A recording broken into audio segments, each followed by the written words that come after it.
अस्सलाम वालेकुम, welcome back to my channel. I am Sana and today's our topic is simple harmonic motion. ये grade 10th में physics की book में ये टॉपिक है और डिफरेंट एग्जांपल्स को यूज़ करके सिंपल हार्मोनिक मोशन को एक्सप्लेन किया गया है।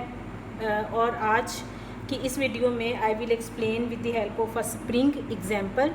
तो यहाँ पर ये देखें, मैंने 3 टाइप्स की डायग्राम आपके सामने यहाँ पे ड्रॉ कर रखी है और कुछ अहम चीज़ें जो हमें इसकी डेरिवेशन में चाहिए वो भी यहाँ पर मैं राइट कर चुकी हूँ। ठीक है जी। तो यहाँ पर अगर आप देखें तो फर्स्ट जो हमारे पास डायग्राम है, हॉरिजॉन्टल वे में ये स्प्रिंग एक पड़ा हुआ है। ठीक है, अगर आप देखें तो फर्स्ट जो इसकी डायग्राम है उसमें स्प्रिंग के साथ एक मैस अटैच है, एम है, जिस पे एफ इस पे 0 है, फोर्स 0 है और अभी इस पे डिस्प्लेसमेंट भी 0 है because it is in a resting condition. ठीक है, और इसकी जो पोजीशन है अभी बिल्कुल 0 पे है। यहाँ पर अगर आप सेकंड पर देखें तो स्प्रिंग को हमने थोड़ा सा स्ट्रेच किया है और एक जो डिस्टेंस है या डिस्प्लेसमेंट है x, वहाँ तक हम इसको लेके जा चुके हैं और ये है जी रेस्टिंग पोजीशन। यहाँ से यहाँ तक हम इसको लेके गए हैं, डिस्प्लेसमेंट x इसमें आई है, बट फोर्स इसमें रिस्टोरिंग फोर्स है F, जो कि इसके ऑपोजिट डायरेक्शन में इसमें रिस्टोर हो चुकी है। जब भी हम स्प्रिंग को छोड़ देंगे, स्प्रिंग फ़ौरन से मूव करेगा इस साइड पर। इस साइड पर मूव करने के बाद फिर फोर्स जो इस पर रिस्टोरिंग आई होगी वो इस साइड पर इसको लेके जाएगी। तो इस हिसाब से जो स्प्रिंग है टू एंड फ्रो मोशन में जाएगा from its mean position. This is the mean position. Mean position क्या है? जो कि 0 है। That is the rest position of that mass attach to a spring. ठीक है, अगर आप गौर से देखें तो इन तीनों डायग्राम्स में हमें this condition and this condition will move from its mean position to and fro. ठीक है, तो ये इसकी रेस्टिंग कंडीशन है। यहाँ पे इस फॉर्म पे आके इसमें फोर्स जो है वो रिस्टोर हुई है और वो वापस इसको इस कंडीशन में लेके गई है। आप देख सकते हैं कि सिंपल स्प्रिंग की रेस्टिंग कंडीशन है, ये स्ट्रेच करने के बाद, और ये जब वापस आई है तब है।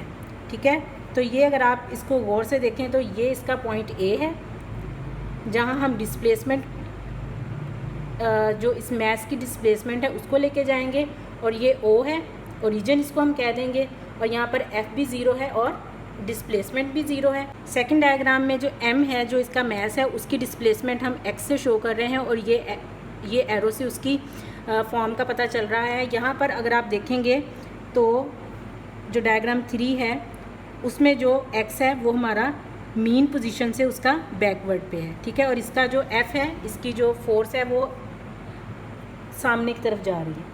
यहाँ पर डेरिवेशन आपको मैं करके दिखाऊंगी जी। हमारे पास हमने जो चीज़ अभी हमने डिराइव करनी है वो फोर्स है, इसका प्रोपोर्शनैलिटी कांस्टेंट है, एक्सेलरेशन और इसका टाइम पीरियड हम किस तरह से फाइंड करेंगे उसके लिए फार्मूला हम अभी से डिराइव कर लेंगे जी। तो सबसे पहले तो आएगा जी फोर्स।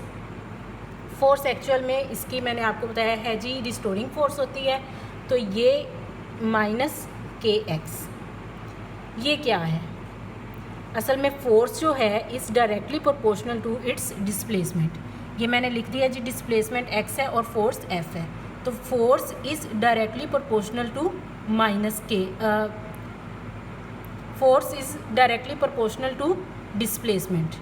नेगेटिव साइन क्यों है? बिकॉज ये रिस्टोरिंग फोर्स है, इसके ऑपोजिट जाएगी। जैसे कि आप डायग्राम्स में देख सकते हैं, ये बैकवर्ड इसकी मीन पोजीशन से बैक साइड पे चला जाता है, तो इसलिए हमने उसको नेगेटिव साइन कह देते हैं। ठीक है, तो यहाँ पर फोर्स जो है हमारी डिस्प्लेसमेंट के डायरेक्टली प्रोपोर्शनल है एंड के इज़ द प्रोपोर्शनैलिटी कांस्टेंट।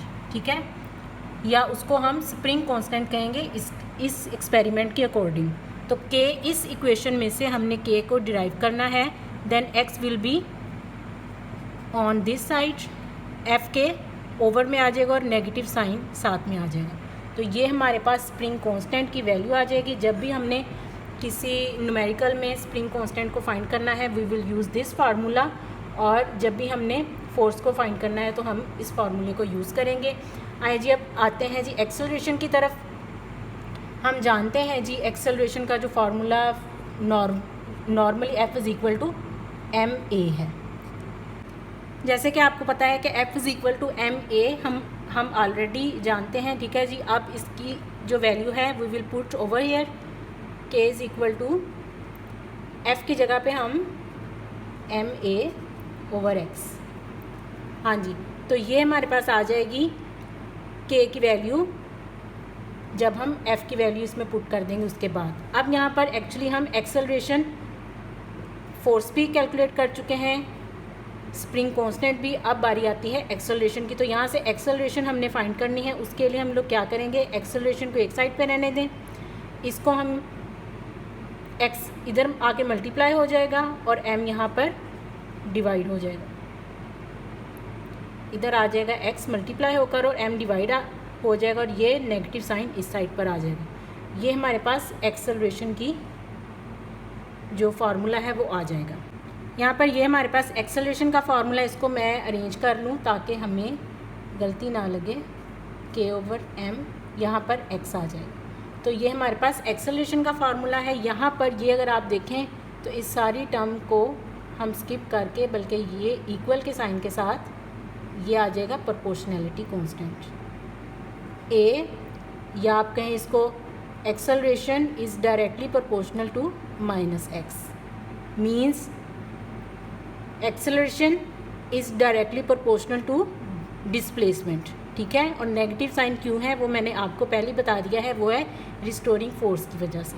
तो ये हमारे पास आ जाता है जी, यहाँ तक एक्सेलरेशन तक हमारे पास फार्मूलाज आ गए हैं हम लोग। इसके बाद हमारे पास एक चीज़ रह गई है जी, टाइम पीरियड। तो टाइम पीरियड कैलकुलेट करने के लिए फार्मूला डायरेक्ट ही है हमारे पास, उसकी डेरिवेशन नहीं है। तो यहाँ पर 2 पाई m ओवर k ये है जी स्क्वायर रूट में। तो ये हमारे पास है इसका टाइम पीरियड कैलकुलेट करने के लिए। तो आज की जो वीडियो में जैसे कि आपने देखा, हमने टाइम पीरियड भी देखा है, एक्सेलरेशन, स्प्रिंग कांस्टेंट और फोर्स, इन सब के फार्मूलाज किस तरह से हम लोग कैलकुलेट करते हैं वो मैंने डेरिवेशन भी आपको सिखा दी है। और with the help of spring example, उसके साथ एक मैथ्स जो था वो अटैच था, उसको हमने यूज़ करके सिंपल हार्मोनिक मोशन समझने की कोशिश की है। होपफुली आपको समझ आ गई होगी। और जो नेक्स्ट इससे रेलिवेंट जितने भी न्यूमेरिकल्स हैं, आप इन्हीं फार्मूलाज को यूज़ करके उनमें वैल्यूज पुट करके आप उसको ईज़िली सॉल्व कर सकते हैं। होपफुली आपको समझ आ गई होगी। और नेक्स्ट वीडियो में इंशाल्लाह नेक्स्ट जो टॉपिक है फ़िज़िक्स का, हम उसको डिस्कस करेंगे, जो मेन और इम्पॉर्टेंट टॉपिक भी होगा। आप मेरी वीडियो को देखें भी और शेयर भी करें फ्रेंड्स के साथ। और इसके अलावा प्लीज़ सब्सक्राइब भी करें। और अगर कोई प्रॉब्लम आती है तो प्लीज़ कमेंट सेक्शन में उसको ज़रूर बताएं। ठीक है जी, मिलते हैं नेक्स्ट वीडियो में, तब तक के लिए अल्लाह हाफ़िज़।